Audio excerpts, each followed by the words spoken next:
Welcome to the House of Truth. Today we're starting our new series on the patriarchs. It's a follow up to our previous series before the patriarchs. Before we had a break for a series for the fall feast covering covered the end times, and we're going to begin our series with the call of Abraham, and we're going to pick up right where we left off. We finished talking about before the patriarchs. And so we begin here in Genesis 11, 26 through 32. And we read the following. And Terah was 70 years old and begot Abram, Nahor, and Haran. Now these are the generations of Terah. Terah begot Abram, Nahor, and Haran. And Haran begat Lot. And Haran died before his father in the land of his nativity in Ur of the Chaldees. And Abram and Lot, in Nahor, took them wives. The name of Abram's wife was Sarai. The name of Lot's wife was Milcah. And the daughter of Haran, the father of Milcah, and the father of Ishka. But Sarai was barren and she had no child. And Abram took Terah took his son Abram, and Lot the son of Haran, his son's son, and Sarai his daughter-in-law, his son of Abram's wife, and they went forth with them from Ur the Chaldees to go to Canaan. They came to Haran and dwelt there. In the days of Terah were 205 years, and Terah died in Haran. Okay, so now there's some significant things to notice here in this short passage. The first thing is, notice how Terah lives 70 years and begets these three sons. Well, this harkens us back to when we looked at with Noah begetting his three sons. And remember, their order was Shem, Ham, and Japheth. They weren't given in birth order, oldest to youngest. They were given in importance to the narrative, with Shem being the one that Abram and so on and so forth came from, being first and most important. Canaan or Ham, who Canaan came from, and most of the antagonists to the descendants of Shem came from him. And then lastly, Japheth was important. Most of the importance of Japheth is much later, not really becoming important too much until the time of the Persians and the Medes. So, it gets last. Well, you got the similar thing here. This does not mean Abram's the oldest of Nahor and Haran. And it doesn't mean he was born when Terah was 70 years old. And the Bible gives us a little bit more information we'll look at later. So we can nail down exactly how old Terah was when Abram was born. But the oldest of these sons was born at 70 years old. Just like Shem was like 502 years, and Japheth was the oldest, was born when Noah was 500. So now the next thing is about this Haran. Haran means halfway, and it speaks of compromise, really, in a lot of ways. We'll get into that in a moment. But notice he never even left. He never even left Ur. Now Abram and Nahor took wives. Now Sarah and Nahor's wife will come. She'll come importance a little bit of importance later, but Sarai's the main one here, and she's barren. She can't have any children. Now Aaron, Terah. Most importantly here, notice that Terah has his call to go to the land of Canaan. And notice there's no mention of Nahor going with him at this time. So Nahor appears to have stayed at this time in Ur of the Chaldees. So Abram, Lot, and Sarai go with him. but he stops in Haran, which means halfway, and dwelt there. They're going. Notice they're going to the land. They're going to go into the land of Canaan, but Haran is halfway, and the route is like kind of like a shaped like a McDonald's arch. It's called the Golden Crescent. You get as opposed to the Golden Arches. The Golden Crescent, like not the arches, but one arch. Okay, and at the top of that is Haran or Haran. And remember, the border of Israel in the future is going to go to the border of Haran, and that border is the Euphrates River. And the thing about that area there is it's been compared to Aspen, that Aspen area in Colorado here in the U.S., and the climate's very pleasant and so on and so forth. But the problem is, Haran means halfway. Terah never goes the whole way to where he's been called to. He never goes into the promised land. Matter of fact, he stops just short of crossing over. Ivrit or Hebrew means to cross over. And we'll perhaps talk about that some more in another lesson, but he doesn't stop there. Now, last thing is when he dies at 205 years old. So that's 135 years after he begat these three sons.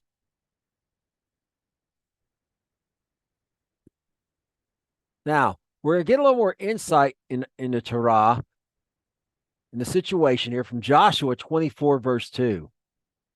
And Joshua said to all the people, "Thus says the Lord God of the God of Israel, your fires dwelt on the other side of the flood in the old time, even Terah, the fire of Abraham, and the fire of Nachor, and they served other gods." So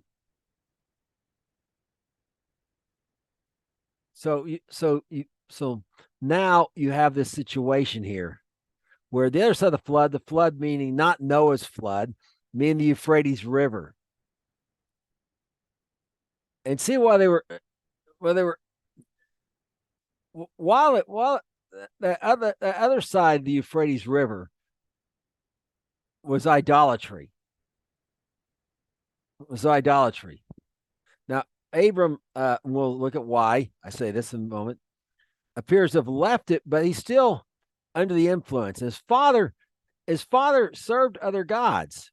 See, his father served other gods. And some of his ancestors as well, which we'll discuss in a moment, kind of where the line got drawn. Okay. And so they're out there, in Jewish sources, which don't contradict the Bible, so there may be some truth to them. Say Terah made idols in Ur the Chaldean, and how he made his wealth initially before he left and moved to Haran.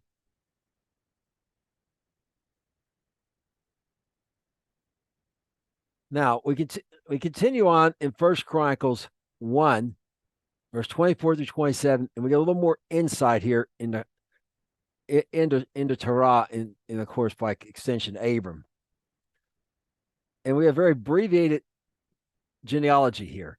Shem, Arphaxad, Shelah, Eber, Peleg, Reuel, Serug, Nachor, Terah, Abram, the same as Abraham. Okay, Shem, Arphaxad, Shelah, Eber, all outlived Terah. When he dies at 102 years old, they're still alive. And so this is important. Shem, remember, means name. His name means name. And this is the line that's keeping the name of God preserved in the earth. Remember, faith comes by hearing, and hearing by the word of God. These four appear not to, but remember in Peleg's day is before he's born, the Tower of Babel incident, in where Nimrod creates this worship of idolatry. And, Terah, we know his fathers, certainly fathers. So perhaps from Peleg down through Terah, worshiping idols. But there's a line of transmission that's available to Abram, because before Abram's born, none of these have died, if I remember correctly. Maybe, or perhaps one did, but I'll say what I have to correct myself. But yeah, before, I mean, phrase that, before Nahor started having those sons, none of them had died. Now let's continue on. Now we're going to look at the actual call of Abraham here in Genesis 12, verse 1 through 3. And notice some very important things about it. 3 outstanding things we must keep in mind. Now the Lord said to Abram, "Get you out of your country, from your kindred, from your father's house, and to a land I will show you. I'll make you a great nation. And I will bless you and make your name great, and you shall be a blessing. And I'll bless them that curse you, and bless them that bless you, and curse them that curses you. And you shall all the families of the earth be blessed." Okay. The first outstanding promise here concerns, thing we must notice about this call is Abram's given this promise we're looking at below, but it's conditional. People say, well, God gave this unconditional promise to Abram. No, he didn't.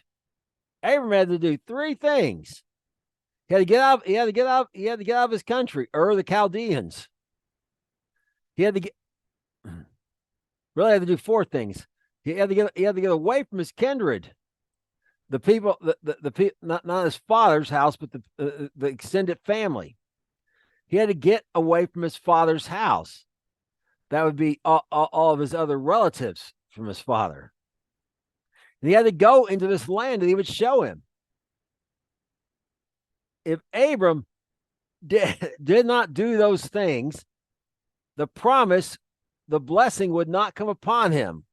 The promise was conditional. That's first thing we need to look at. Second thing we need to look at. Notice that Lord said to Abram, but this promise concerns other people as well. Now, people have said, well, God, the renewed covenant we looked at. Well, God only made it with the children of Israel, but in context, he's only in the context of Jeremiah, that hasn't even occurred yet. That occurs in the future.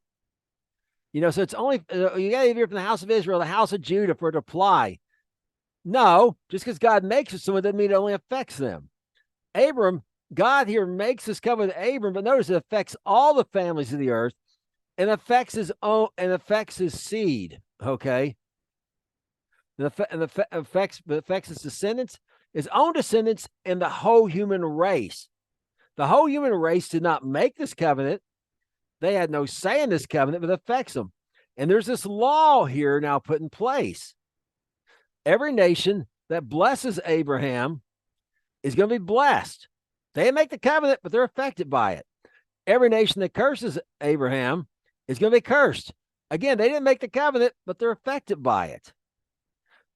So just because a group, God makes a covenant with a group doesn't mean it's restricted to that group.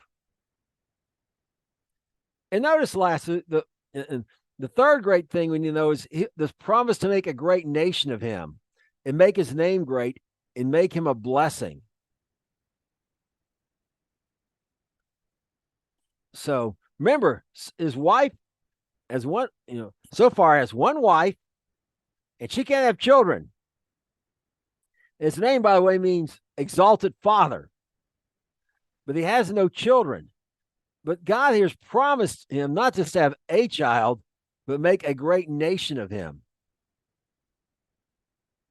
and to make his name great. In the day, again, his name is indeed great. Recently, four former enemies of Israel made an agreement with him. Made an agreement with him for peace. What was called the Abraham Accords. Now, we continue on in Acts 7, verses 2 through 3. And he said, men, brothers and fathers, hearken. The God of glory appeared to our father Abraham, who was in Mesopotamia, before he dwelt in Haran. And he said to them, get you out of your country, from your kindred, into the land which I will show you. Okay, notice that same call, that same thing that his father Terah started out to do, but only went halfway, was given to Abraham as well. God appeared to him. And remember, Abraham had that line of transmission from Seth through Eber, all of them had definitely the opportunity to talk to him. Some of them even outlived Abram.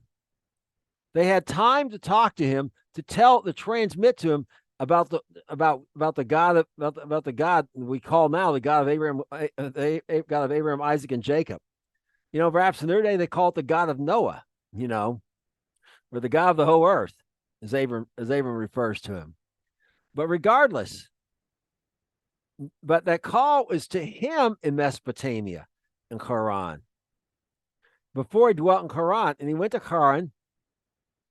And again, notice that the conditional thing here. He has to meet these three conditions. And something else significant about this call, about the call of Abraham here, in Galatians 3, verse 8. The scripture, foreseeing that God would justify the heathen through faith, preached before the gospel unto Abraham, saying, in you all nations be blessed. And remember, when you see heathen, in modern English, that's kind of a different connotation, but it just means the Gentiles. Again, the blessing, the covenant was not made. The promise was not given to the Gentiles. It was given to Abraham, but it affected them. And that is the gospel. There is no gospel that requires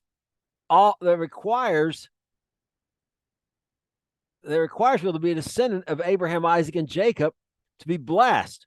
Or this promise to Abram, all the nations be everyone but him at that point, would be meaningless.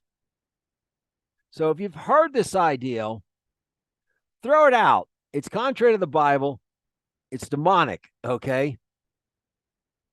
It's contrary. Anything contrary to God's word is ultimately from Hashatan, Satan. So just toss that out. The Gentiles, and on those same lines, I want you to notice the Gentiles were there at the beginning. They were never a plan B. They were never a consolation prize or a replacement for Israel or any such thing. It's always been about the Gentiles, like I discussed in depth when I talked about the chosen people. What were they chosen to do?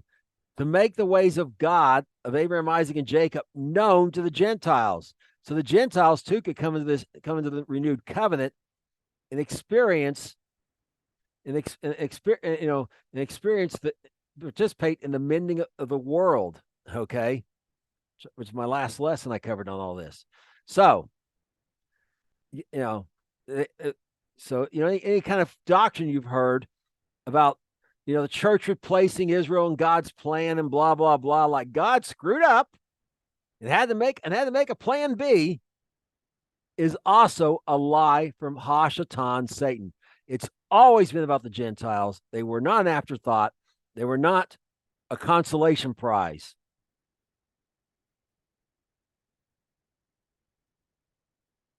Now, in Genesis 12, 4 through 8, read the following. As we go on and get some more, now we're going to look at Abraham's response. We saw Terah's response. He went halfway, compromised, and stopped. In the day, that's always been a problem. People in the 1950s in America, That's part of how we got in such a mess in the 1960s. They kind of went halfway with God. They were like, well, we'll go to church on Sunday, and we'll set that aside, and we'll set that aside, and and so on and so forth. But we don't get too radical, and actually do everything God says. They kind of went halfway. And that's what Torah did.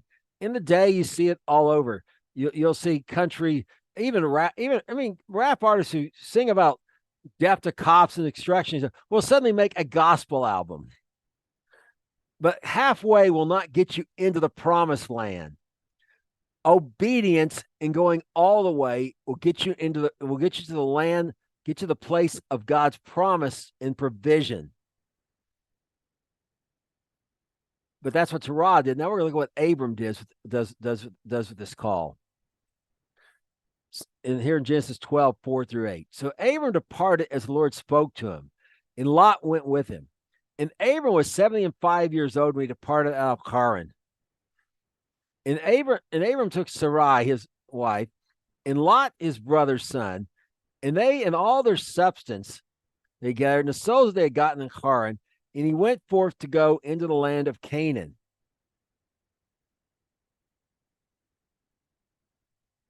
And into the land of Canaan they came. And Abram passed through the land to the place of Sychem, under the plain of Morah, and the Canaanite was in the land. And the Lord appeared unto Abram and said, unto your seed I'll give this land. And there he built an altar to the Lord who appeared unto him.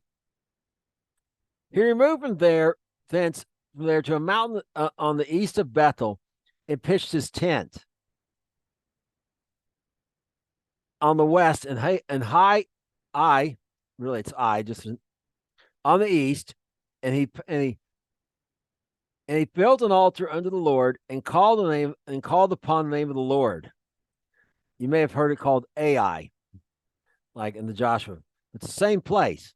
Remember, there's important things here. We'll just go. First of all, notice he's 75 years old. We don't know how old he was when the call was given to him. And his call was delayed because remember, he's told he has to do 4 things. Now he's done 3 out of 4. He's left the land of his nativity. He's left his father's kindred. They stayed back there in Ur, the Chaldeans. He's came into the promised land, but he's not separated from his father's house completely. Lot is with him. But Abram, since Lot chose to go with him, perhaps he could have stayed with Nachor and back in Ur the Chaldees. But because Lot went with him, Abram, his father was dead. It was Abram's responsibility to raise him and take care of him and make sure he got the inheritance of his father. It was passed down to Lot, his nephew. So Abram has a family obligation here that they cannot ignore. And we'll talk a little bit more about that as we go along. But so Lot's come in there. So 3 out of 4 have happened now. Now, when he gets there, the Lord appears to him again. There's no mention of the Lord appearing to him since between the time when Mesopotamia, whenever that was, sometime before he's 75, and here where he crosses over, he crossed over the Euphrates, he crossed over, that's why he's called a Hebrew by the Canaanites. They call it's sort of a derogatory term, sort of like some of the America calling a Mexican a wetback because they swam across the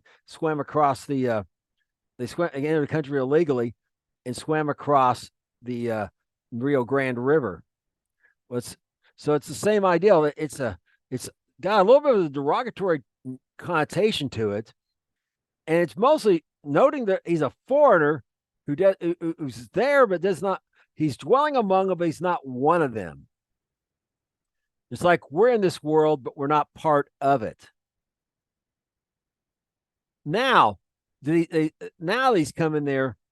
God appears to him again, and and says, notice now he mentions a great nation before, but now the first thing he mentions is seed. And into your seed, I'll give this land.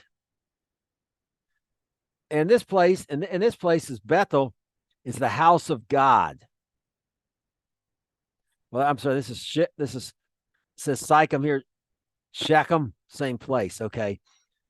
So now, so he's kind of in the north, and then he goes down there, Bethel, Ai, between Bethel and Ai, and that's more or less kind of a little bit more towards the middle.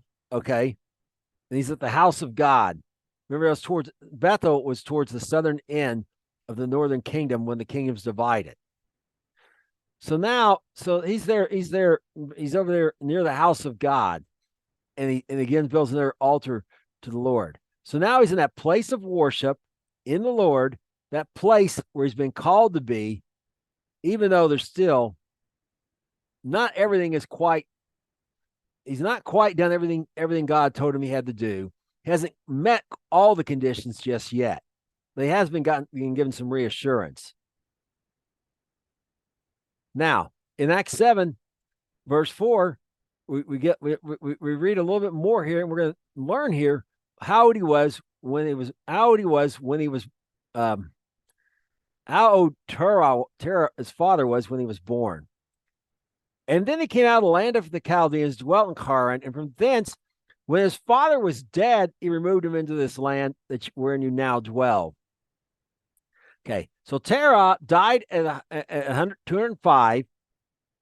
Abraham was 75 when he came into the land.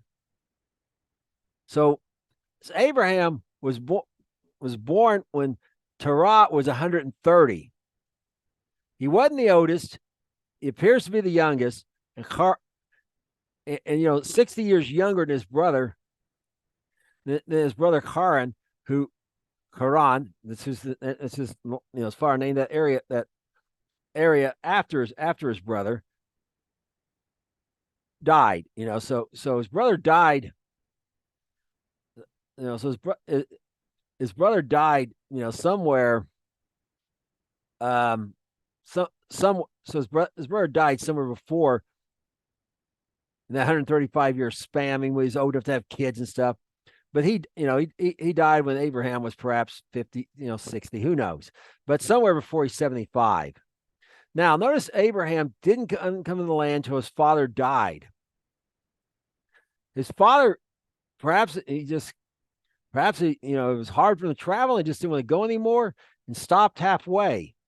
Now, Abraham did not make a mistake by doing this. The call of God, and he didn't make a mistake bringing Lot either.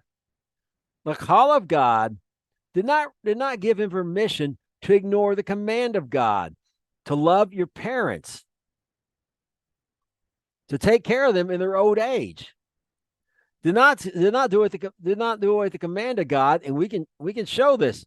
We'll show this later in Genesis.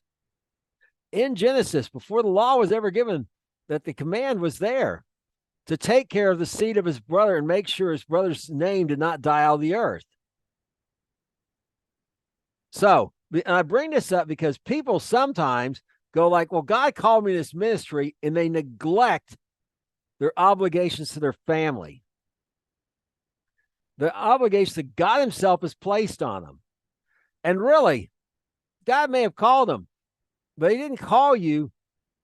He didn't call you to give you an out from doing what he's already commanded you to do.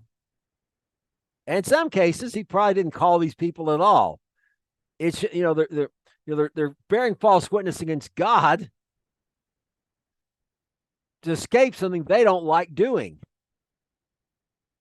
or don't want to do, or imagines holding them back from, or whatever. So Abraham, because his father could not or would not, he had to obey his father. His father maybe just wouldn't go. He stayed with him until he died and took care of him. Then Lot would have been on his own, but he took Lot with him, because Lot wasn't ready to be on his own yet.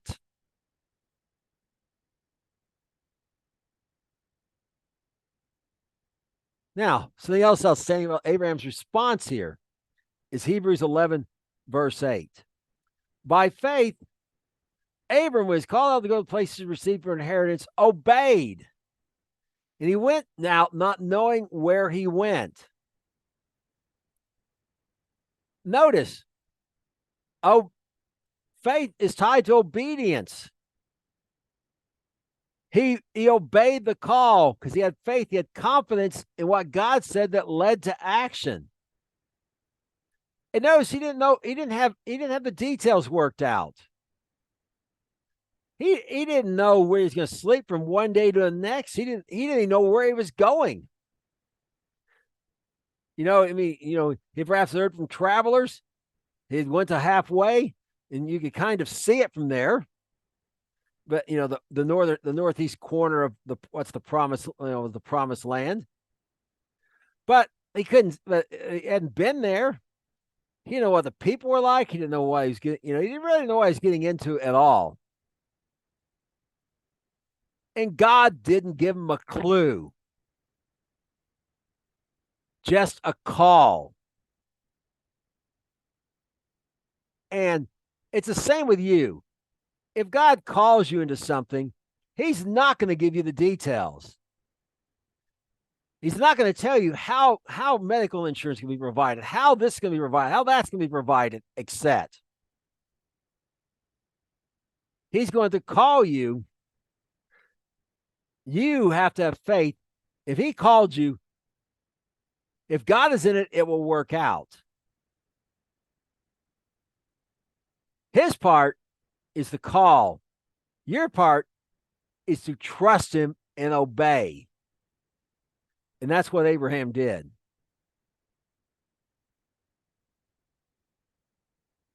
Now we're going to continue on looking at Abraham. He's about to make a mistake here. Okay. And we're at one out of many. We're beginning here in Genesis 12, 9 through 14.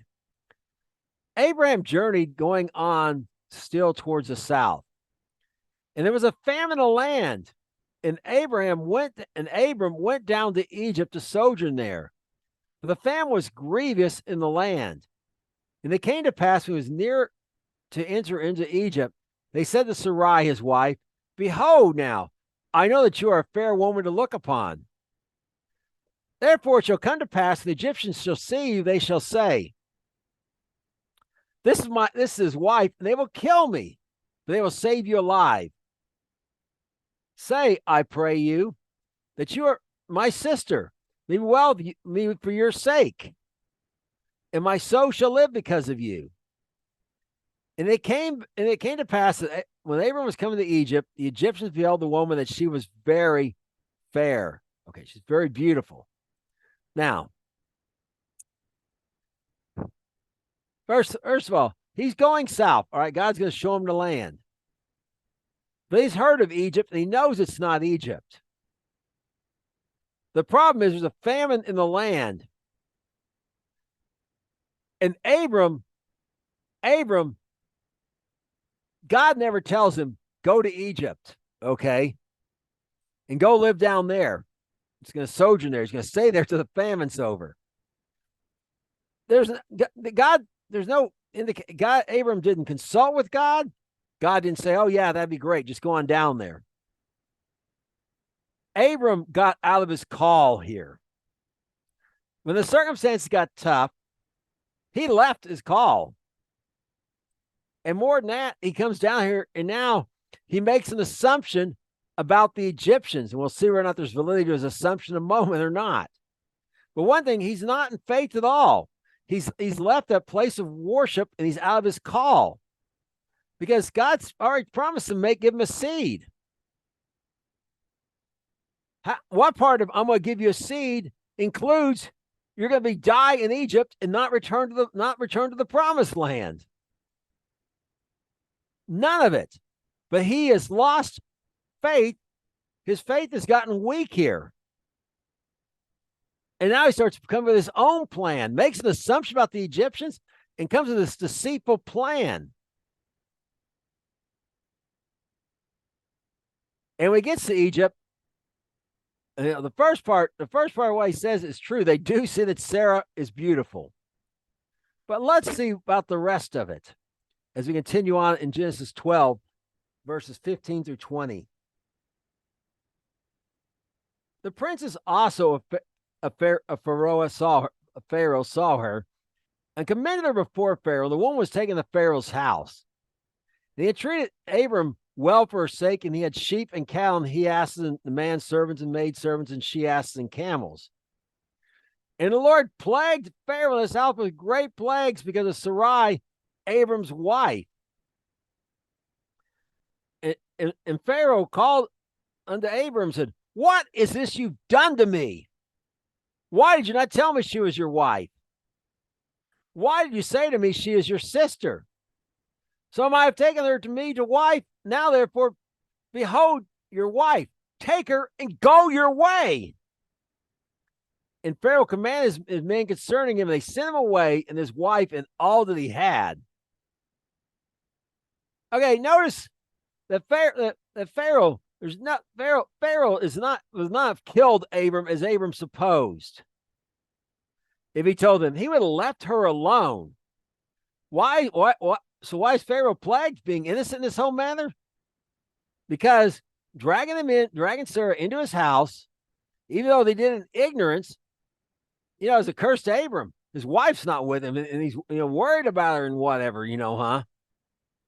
And Abram was right. They did treat him well because of her sake, but it's totally based on deception. And because so Pharaoh, God didn't kill Pharaoh or his house, but he did get their attention. And they realize this curse has come upon them because of this. They figure it out.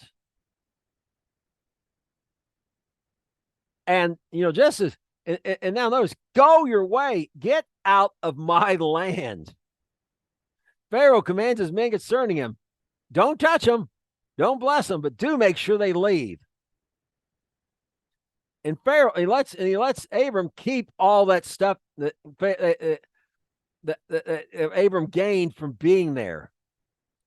Because he realized if God cursed him for cursing Abram, he's also going to bless him for blessing Abram. So Pharaoh and the Egyptians were 100% innocent in this entire thing. Abram was not in the place where he's called to be, the promised land. He got out of his calling. He's left that place of worship. He let circumstances draw him to what looked like a better place. And he operated in deceit when he got there and caused trouble for the people he went to. This is 100% Abram's fault. Even Sarah, she was his wife. Wives obey your husbands and everything. She had to obey him. We don't know. She could have protested. Perhaps she did. Perhaps she didn't. She could have protested, but even if she did, she had, the way he said it, and it's all on him. And it's and this is all because he got out of the place he was called to, got out of his call, and got away from worship. Now, we're going to finish up with what happens next with Abram. What happens next with Abram? To finish this story about Egypt, about Abram and Egypt here. And Abram went up out in Genesis 13, verses 1-4. And Abram went up out of Egypt. He and his wife only had Lot with him into the south. And Abram was very rich in cattle and silver and gold and in gold. He went on his journeys from the south, even to Bethel, into the place where his tent had been at the beginning between Bethel and Ai, and the place of the altar which he made there, which he had to make there the first. And there Abram called on the name of the Lord. Okay, notice this is the first time I mentioned him having cattle, silver, and gold. First mention of that. Now he's got those. And of course, we know cattle, cattle were a big deal in Egypt. The golden calves, they even worshiped them. Silver and gold from Egypt as well. So even though he got out of his call, God caused all these things to work together for his good because he was called. And of course, Pharaoh was blessed for this later. The Egyptians were blessed. Became a great nation after this, as a matter of fact. Now, so he goes back to the place of worship, Bethel. And he went back into the south where he was when he got out of his call. He went back there. Then he goes back to the place of worship, back to the area of the house of God. And he calls in the name of the Lord again. He is now back on track. And that is what you need to do as well. If you get out of your call, and because you don't think God's providing, and you're going to go off somewhere else because you think you'll get your provision there instead of relying on God to provide for you in your call.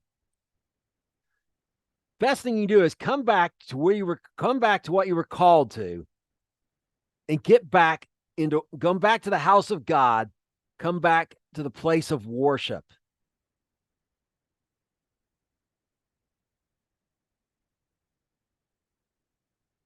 Now, we continue on in Genesis 13, 5 through 9. And Lot also, which went with Abram, had flocks and herds and tents. And the land was not able to bear that they might dwell together. Their substance was great, so they could not dwell together. And there was strife between the herdsmen of Abram's cattle and the herdsmen of Lot's cattle. And the Canaanite and the Perizzite dwelt then in the land. And Abram said to Lot, take no strife, I pray you. Let there be no strife, I pray you, between you and me, between my herdsmen and your herdsmen. For we be brethren. Is not the whole land before you? Separate, I pray you, from me. If you will take the left hand, then I'll go on the right. If you will depart on the right hand, I'll go to the left. Okay, so there's a number of things here. Notice that, Abram, his responsibility has been Lot. Lot has his own flock.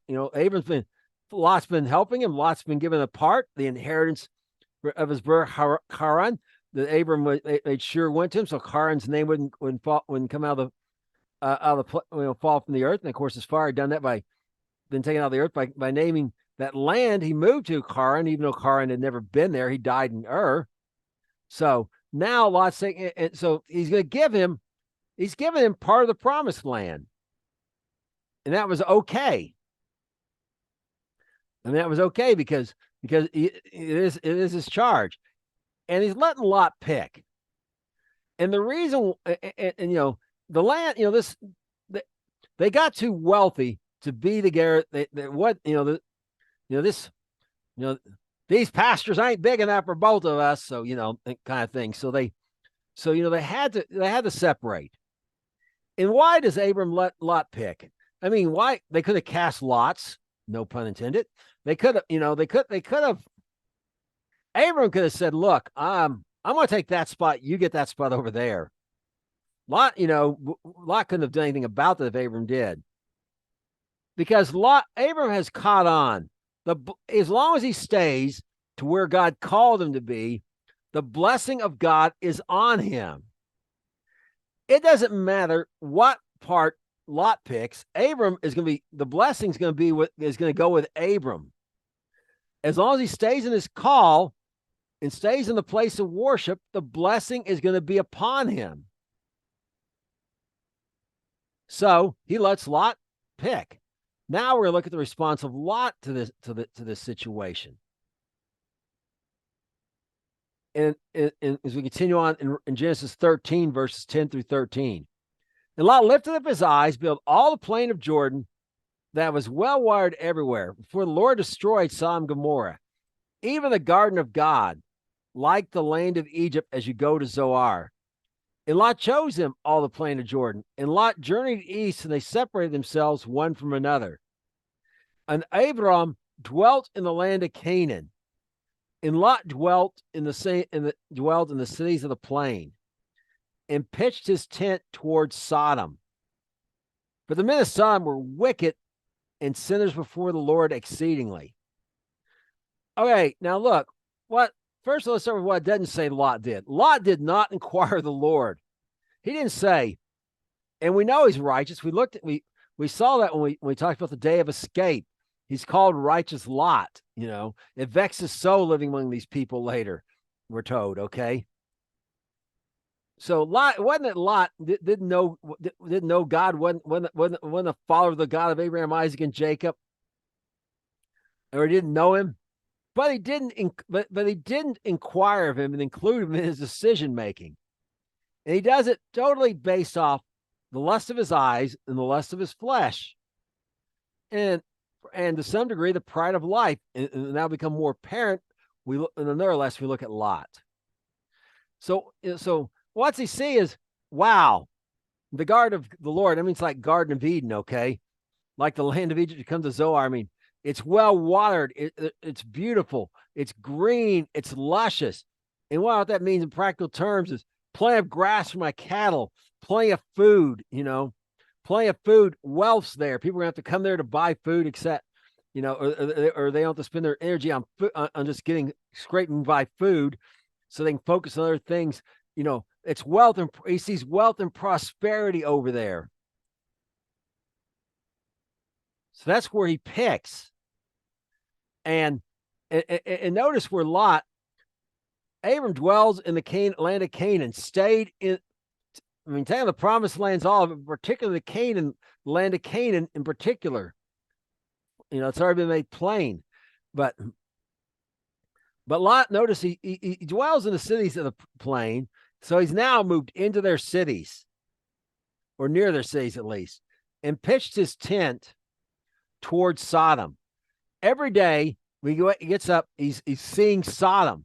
He's seeing its allure, seeing its wealth. And he's not the only one that saw his wealth. We'll get into that in a moment. But also, a little geography for you. If his front of his tent is open towards Sodom, when he gets up in the morning, his back is literally on Bethel, the house of God. So he's got his eyes on what I can naturally see, and he's got his back turned to the house of God. And he's overlooking this very important fact. The men of Sodom were wicked and sinners for the Lord exceedingly. Yeah, the prosperity's there, but the people are wicked. And it's like people like saying, well, like I think we should move to we should move out in California area, in some place that's really wicked, like Los Angeles, San Francisco, pretty much any of the large coastal cities you can pick, okay? Because the people there are exceedingly wicked before the Lord, exceedingly. Or Vegas, because they want to get in on the prosperity. And they're willing to compromise and overlook the wickedness of people. And they think they'll be happy even living among them because of the prosperity. But it's a trap. And every effective trap has attractive bait. And the prosperity is that bait that that Lot takes. Now, let's continue on in Genesis 13, verses 14 through 18. And the Lord said to Abram that after that Lot was separated from him, lift up your eyes now. Look to the place where you are, northward, southward, eastward, and westward. For the land which you see, I will give it to you and to your seed forever.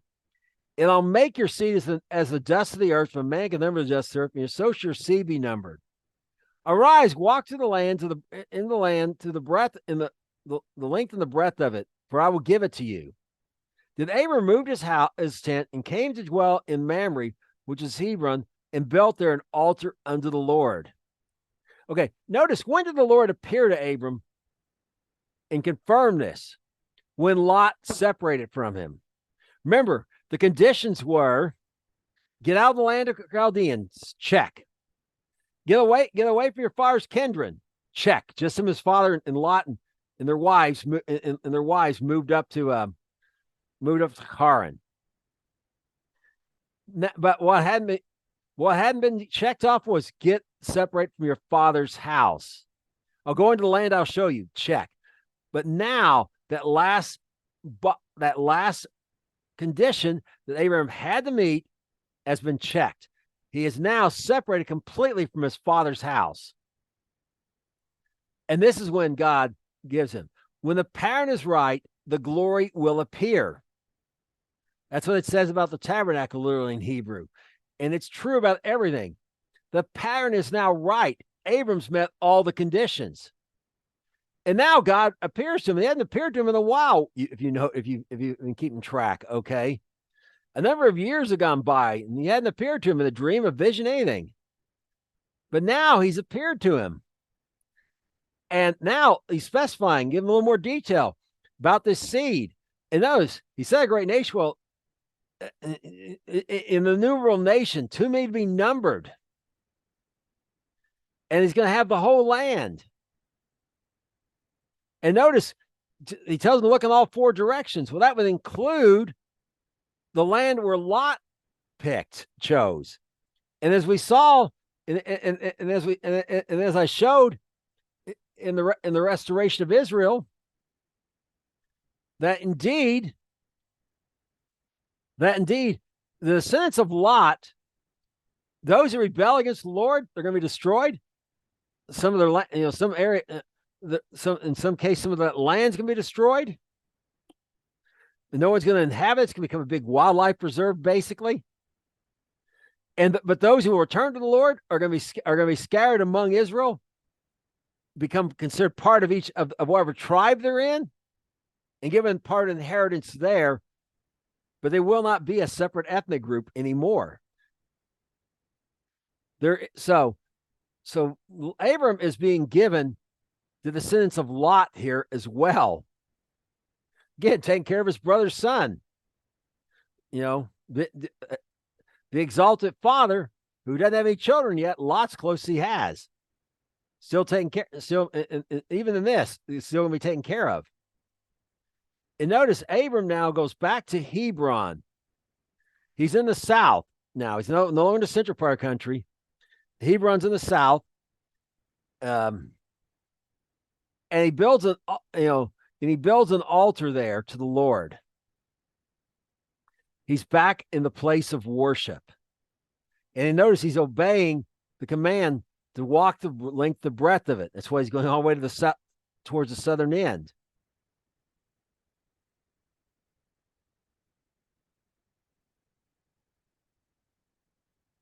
Well, as we mentioned a moment ago, Lot's not the only one who saw the wealth and prosperity of Sodom and wanted it. And how this was a bait, how this was a trap, and the bait was that wealth and prosperity, and how Sodom took it and how Lot took it. Well, now we're going to look at the results of Lot taking the bait, as it were. And we're going to begin there in Genesis 14, verses 1 through 4. And it came to pass in the days of Amphrael, king of Shinar, Arioch, king of Elasar, Kedorlaomer, Kedorlaomer, king of Elam, Tidal, king of nations.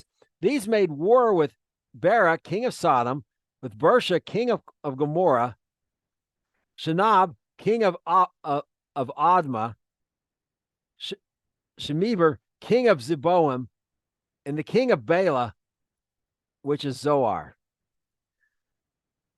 And all these joined together in the valley of Siddim, which is in the Salt Sea. In 12 years, they served Kedorlaomer. In the 13th year, they rebelled. Okay, so notice these kings now. Elam is southern Iran today. Shinar, remember the plain of Shinar is where the Tower of Babel was built. That's where Ur the Chaldeans was. Okay, so that's it gives you that's southern Iraq today. This title, Elashar is a little bit to the, if I remember correctly, a little bit along that Fertile Crescent, more towards perhaps northern Iraq today, that area. And this title, King of Nations, isn't just got one place. He's king over a bunch of smaller groups. Okay, not just one large group. And you kind of get that idea. So what they're building here is these guys have a coalition going on, and they're kind of joined together to build an empire. Empire building. And this would be the original Babylonian Empire, part of that, and they're trying to expand their territory. And they see that beautiful land, that prosperity of that plain of Jordan, which is the Val of Siddim that we're here together. And they want that. They want to expand their territory, and they want that prosperity for themselves. They particularly, remember, it's well watered. They want that food to feed their armies. So they go to war with they go to war with these 5 kings that are down there, and gain control and put them under tributary. So that means they served Chedorlaomer. They served him Chedorlaomer by being in tributary, and that was for 12 years. 12 in the Bible, often the number of God's government, like there's 12 tribes, 12 apostles, etc. But 13 is consistently associated with rebellion, strife, and trouble. And that's what they do. They decide they're tired of paying the tribute, and they're going to throw his control off of them, throw his yoke off them. Remember, this is where Lot's picked. This is a part of the promised land that Lot picked, and this is where he's living. Now we continue on. So first of all, the part he picks on has the first war recorded in the Bible, by the way. In Genesis 14, we can see on Genesis 14 verses 5 through 7, read the following. In the 14th year came Chedorlaomer,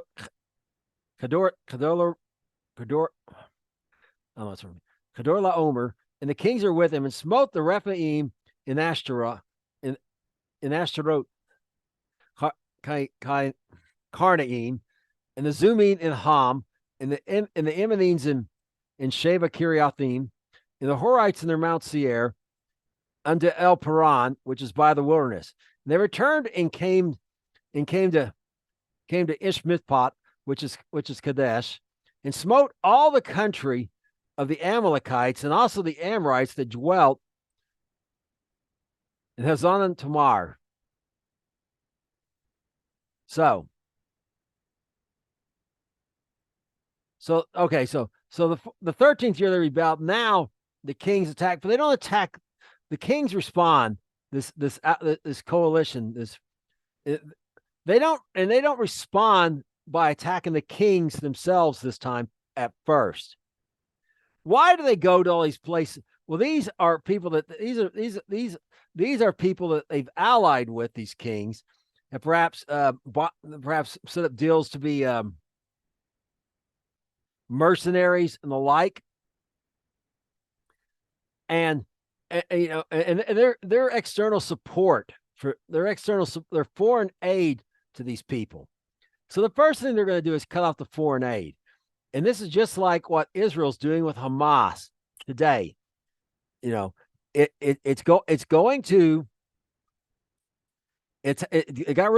destroyed the airports in Syria, Damascus, and Lebanon. That Hezbollah was flying aid, bring aid in to Hamas to commit these acts of terror, and that's really it's in war with these guys. I mean, they're attacking women and children and old people. They got the spirit of Amalek about them. They're not out there fighting an army. They're not even fighting men. I mean, they're picking on. They're killing babies and elderly people, and basically too wimpy to go man to man is kind of really the story here with these people. But this is not the case. But not necessarily the case here. So, and then of course in Israel they blockaded the ports. America sends some ships and stuff. They're forming a naval blockade. So first thing is cut off the means of foreign support. And that's exactly what Kedorlaomer and Kedorlaomer and these guys are doing. Now, the Rephaim, we're told, remember that we saw this before when we talked about we talked about the days of Noah, the condition of things before the flood, and how there were giants that how angels, sons of God, which we showed were angels very plainly in Scripture, married human women before and after the flood.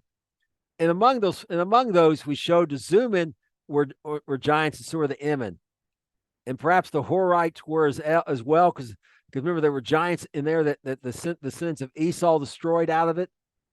Later the Rephaim were giants, as well. But these other people down here, the Amalekites and the Amorites, are not giants, but they're part of these, they're part of this Canaanite coalition. And they smote these. So they first of all, they destroy the foreign aid, the source of foreign aid for these kings in the Valley of Shittim. Remember, the Valley of Shittim is very prosperous, and these other areas around them not so much. So they undoubtedly had some sort of defense treaty with them, and sent them, traded them, gave them food and whatever in exchange for some help in war. So the first thing they did was got rid of the help in war, cut off the ability of foreign aid to these people. Then now they're going to go in and and actually fight with the actual people. And we're going to see how the war goes for them with their source of foreign aid cut off. That's for the people that rebelled. In Genesis 14, verse 8 through 11, we read the following. And there went out the king of Sodom, and the king of Gomorrah, and the king of Admah, and the king of Zeboim, and the king of Bela, and the same is Zoar, and they joined battle with them in the valley of Siddim, with Kedorlaomer, the king of Elam, and with Tidal, king of nations, and Amraphel, king of Shinar, and Arioch, king of Elasar, 4 kings with 5. And the valley of Siddim was full of slime pits. And the kings of Sodom and Gomorrah fled and fell there, and they that remained fled to the mountain. And they took all the goods of Sodom and Gomorrah and their victuals, and they went their way. Slime pits are kind of like tar, not necessarily hot bubbling tar, but kind of that. But they were a place that they were miry, you could get stuck in. You couldn't.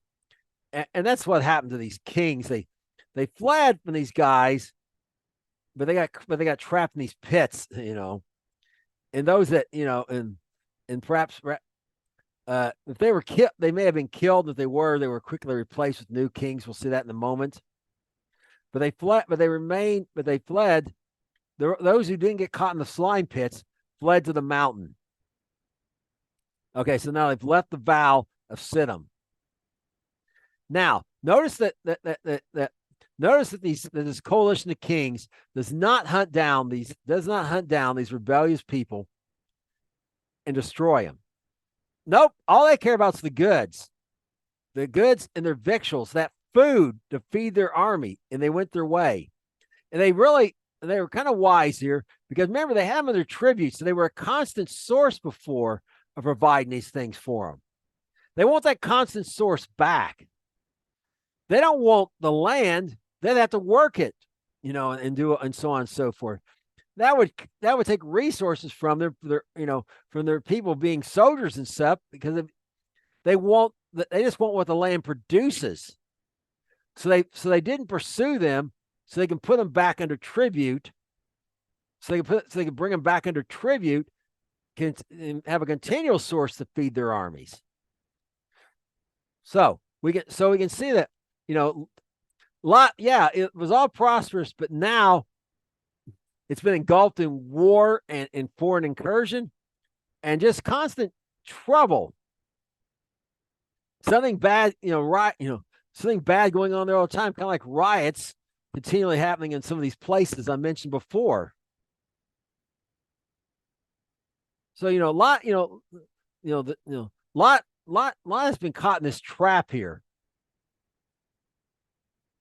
And that becomes apparent here in Genesis 12, 15, 12 through 15, and verse 12 through 15.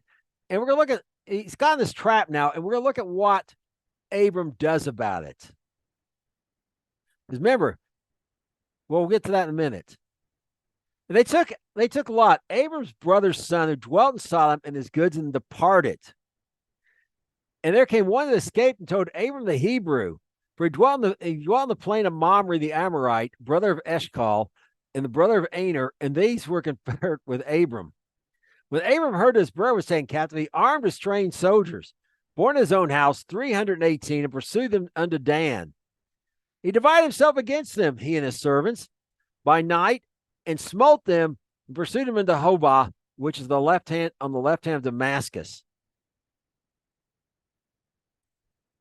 Okay, so Lot's been captured.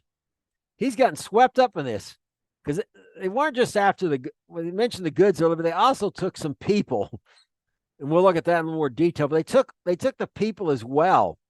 And notice now how Lot has now moved at this point had moved into Sodom. And see, what's in front of your eyes, you'll eventually try to move into. Go to. Lot kept his place, knows it's full of wicked people, but it's also full of prosperity. Day after day, he sees it. He's ignoring the wicked people, and now he's moved into it. But it's not turning out well for him. That wealth he wanted is now gone.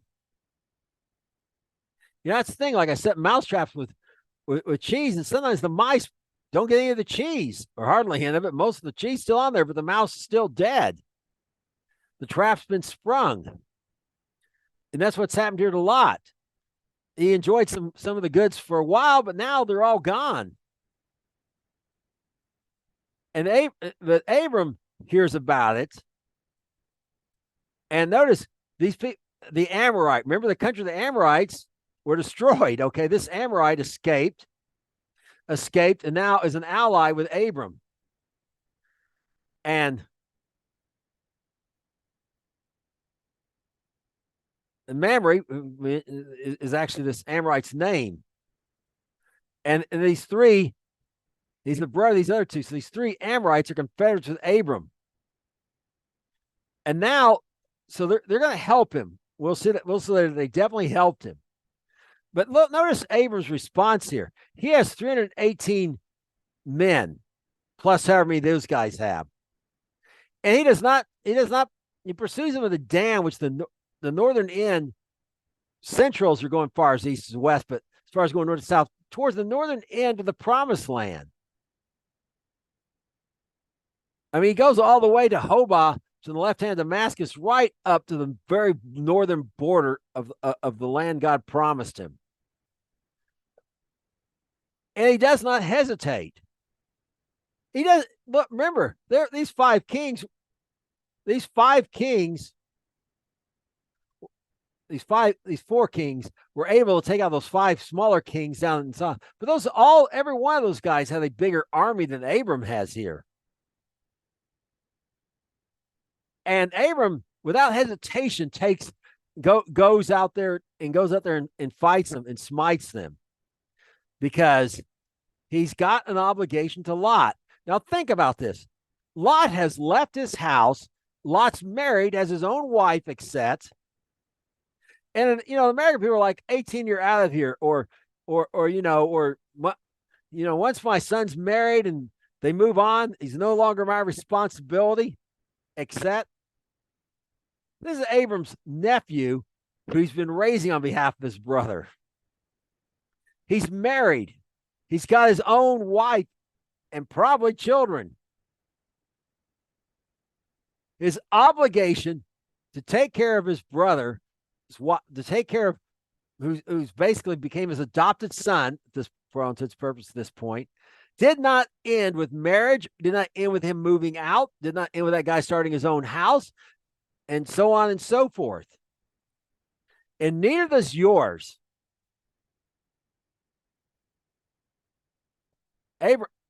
Abraham recognized this. And again, I when I was in previous and other lessons before, we can show this definitively.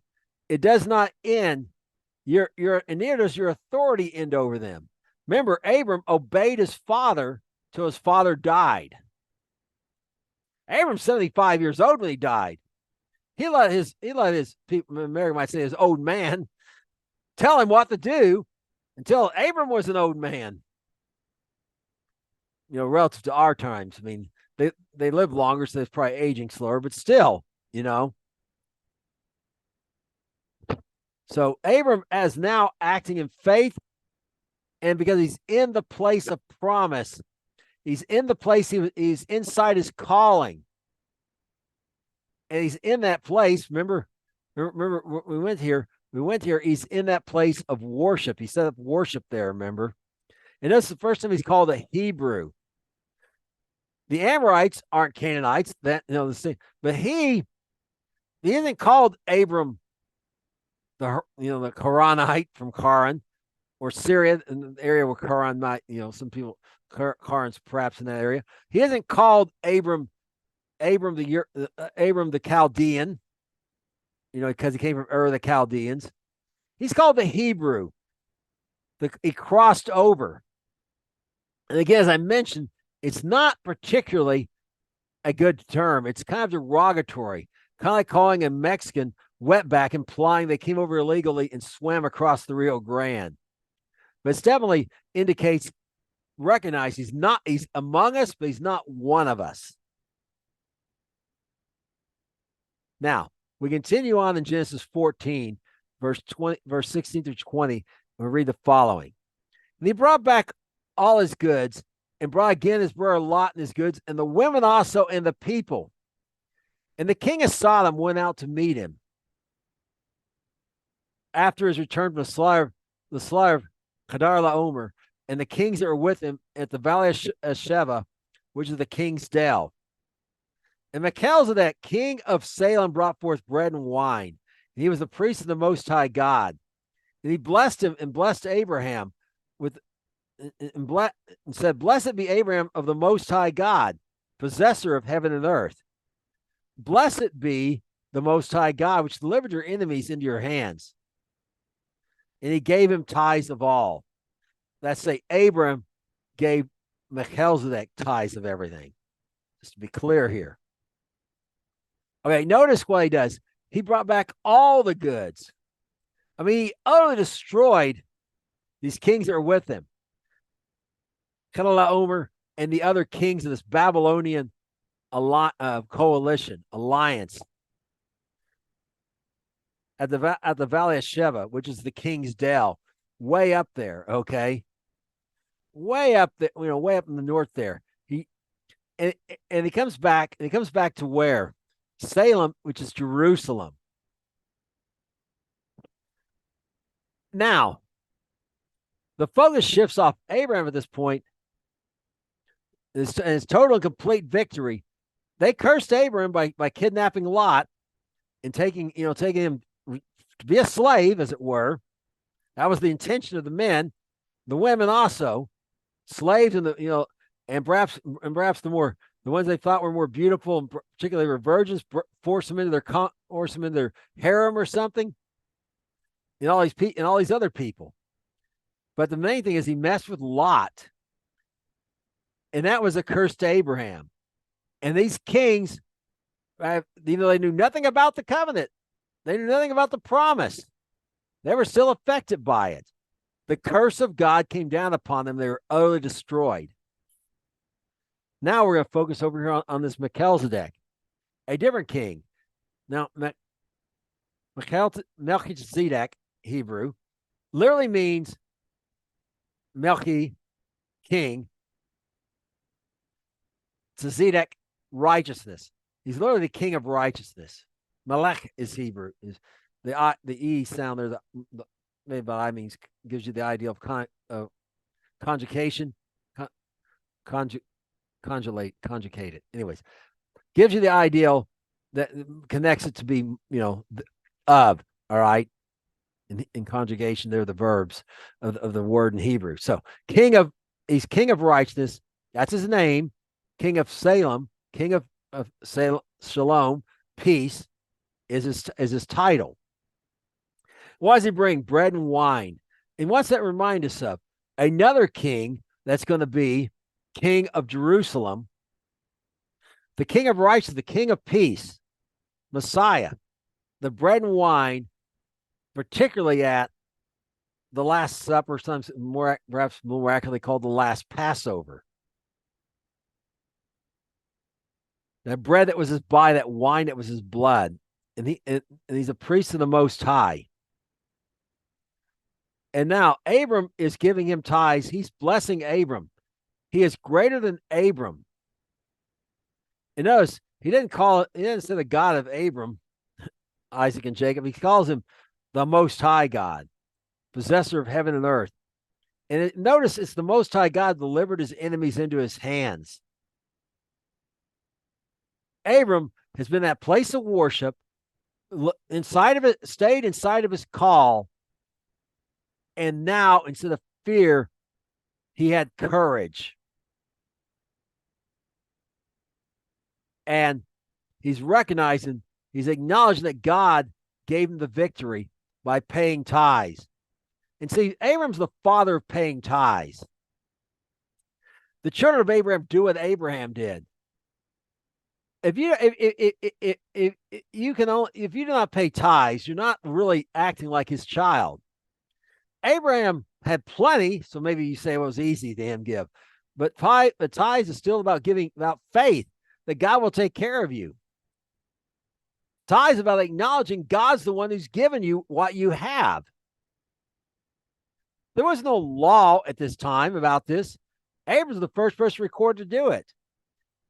But if you don't pay tithes, it really indicates you don't trust God with your money.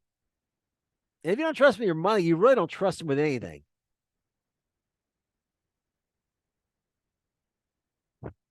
Now, we continue on in Genesis 14, verse 21 through 24. And the king of Sodom said to Abram, give me the persons and take the goods to yourself. And Abram said to the king of Sodom, I was in my hand of the Lord, the Most High God, possessor of heaven and earth. That I'll not take from a thread even to a shoe latchet. And I'll take anything that is yours, lest you should say, I have made Abraham rich. Save only that which the young men have eaten, the portion of the men, and the portion of the men which went with me, Aner, Eshcol, and Mamre, let them take their portion. Okay, notice, first of all, what the king of Sodom. Now, if the other king died, this would be his replacement. Perhaps the crown prince now became king because his father died in the slime pits there. But that was what he's after, the people, not the goods. Because the land is fertile, except if he has the people to work it, he can always produce more goods. He has means of production. He needs laborers, employees. Okay. So he recognizes the people are more valuable than the goods themselves. And Abram will not take it. Okay. Abram recognizes it as a trap. He just recognized that God gave him the victory. If he takes this is going to give room for this guy to brag. Say Abram's rich, not because God made him rich, but because this guy made him rich. If you rely on time, well, like, what if the wicked guy makes me rich? I'll give God the credit, but that rich guy's always going to be able to try to take the credit. And Abraham has sworn to God, he's not going to let anyone else get the glory.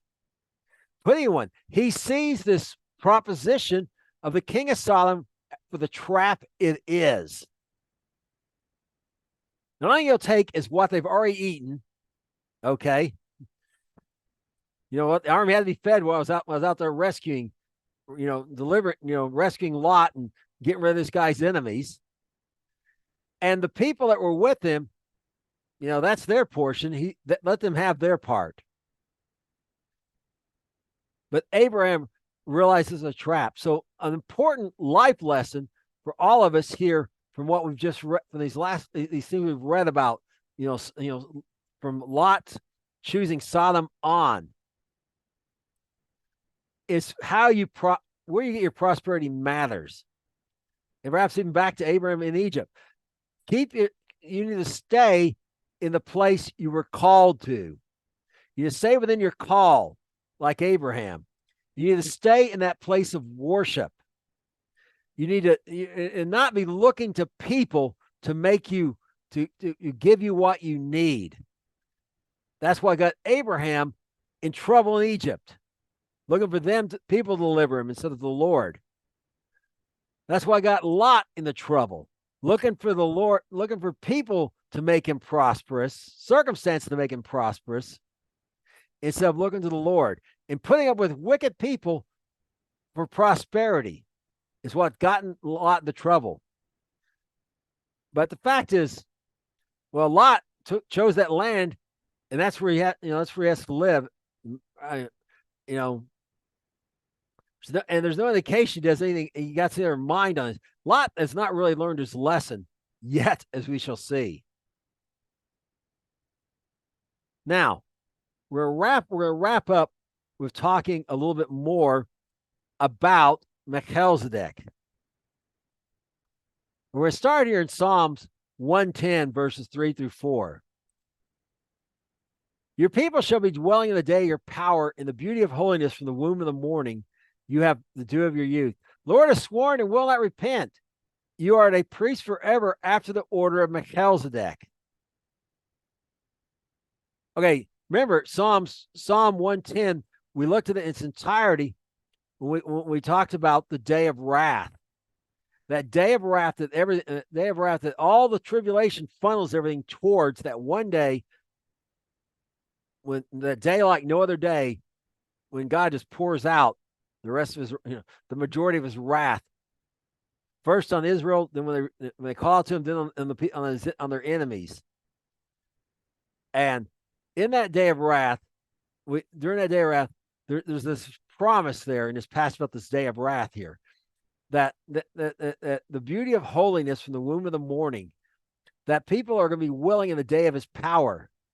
And that means Messiah is going to be a priest, a king. He's also going to be a priest, and notice, after the order of Melchizedek.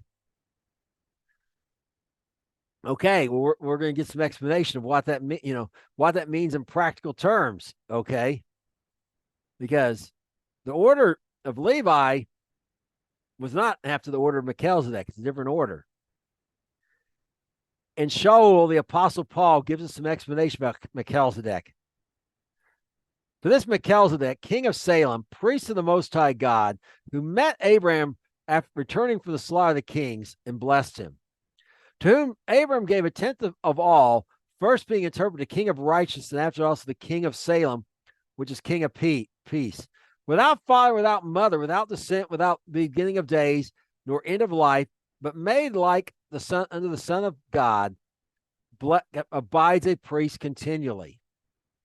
Now consider how great this man was, whom even the patriarch Abraham gave the tenth of spoils. For verily they are sons of Levi, who have received the office of the priesthood, have a commandment to take the tithes of the people according to law, as of their brethren, though they come out of the loins of Abraham. And he whose descent is not counted from them received tithes of Abraham and blessed him that had the promises. So there's kind of a lot in here. But first of all, we're going to start. Remember, first of all, notice when Abraham gave the tithes to him, even though he was a man, it was as if he was giving them to Messiah, who that man represented, the Son of God. That God, the Son that's going to be made, that promise, that the Messiah, Yeshua, Jesus, who's promised, who's made a priest of, who's going to be made a king, a priest after the order of Abraham, of Melchizedek. And it's the same with us. When we give tithes to the ministers of God, it's as if we gave God himself our 10%. We looked at this in our we looked at this in the lesson about in our lesson about the restoration of Israel, how it could not be restored, all those things, until they started paying the tithes. And God said, you robbed me by not paying tithes. You know, the tithes went to men, you know, the sons of Levite. You're robbing God. You know, again, you're a thief if you rob God. Paying tithes, if you're a believer, a child of Abraham, is not optional. It's evidence you really are a child of Abraham, that you really do trust God with your money. If you don't trust your money, you don't trust him with anything. You don't trust him at all. And that's just the truth of the matter. But Abraham did here. Now, this king here, he's king of righteousness and king of Salem, which is the king of peace. Remember, one's his name, one's his title, but he's really both of them. He's a picture of Messiah. It doesn't, this is without fire, without murder, without sin, doesn't, without the beginning of days or end of life. He's not given those details. We're not given those details. So we have picture made like the Son of God. So we're given that picture of him. But he's greater. He was perhaps worshiping God before God was. And by the way, this is the first priest ever mentioned in the Bible. Before this, everyone else, like we've seen Abraham doing, made altars and worshiped God individually. No interceder between them and God. No intermediary between God and man until Melchizedek. And Melchizedek plainly has a greater relationship with Abraham than with God than Abraham did. He's the one that blesses with the blessing of God on Abraham. He's the one Abraham gives tithes to. Without a doubt, he's greater. Now, where does this leave? So what about the Levitic priesthood? Well, what about it? They take tithes of the people according to law as their brethren. So they come out of the loins of Abraham. They take their tithes. They are priests, not for the whole world, although people from all over the world may come to the temple at various times, but they are priests for the people of Israel living in the promised land. And so they are only priests for the people of Israel living in the promised land. This one tribe is. They are not priests for the entire world. And I showed that when I showed mending, when we talked about mending the world, how there's another group that's going to be priests to the whole world. And that's what we're going to, and that's going to be confirmed here in Hebrews 7, verse 13 through 17. For if he and these things are spoke pertains to their tribe, which no man gave attendance to at the altar. For as ever our Lord sprang out Judah, of which tribe Moses spoke nothing concerning priesthood. For as yet after the similitude of Melchizedek, there rises another priest, who was not made after the law of carnal commandment, after the power of an endless life. For he testifies, thou art a priest forever after the order of Melchizedek. Now, I've heard ignorant, disbelieving people who meet on the Sabbath say, this order of Melchizedek was made up and whatever, or just whatever. They're trying to live under the law in a way that doesn't work. We can't. For the priesthood thing to work for you as an individual, first of all, there has to be a temple. There has to be the priest up running the temple. You have to live in the land of Israel, so on and so forth. It's only for the people of Israel in the land of Israel. But remember, the rest of the tribes of Israel, the rest of the men, those who are part of the household of Israel have been circumcised, especially those who are descendants of Abraham, Isaac, and Jacob to their father's line. They are told to be priests also. To who? To the rest of the nations, to everyone else on earth. They're not priests after the order of Levi. They're priests forever. They are priests after the order of Melchizedek, just like Messiah. And just like we will be. Remember, All believers are called a royal priesthood. We're promised to be made kings and priests. Jew or Gentile, doesn't matter. Man or woman, that promise is given to both men and women. Only men can be priests in the Levitic priesthood, only from the tribe of Levi. But everyone else can be a priest after the order of Melchizedek, just as our high priest, Messiah, is the high priest after the order of Melchizedek. That's all I have for this week. Until next week, shalom.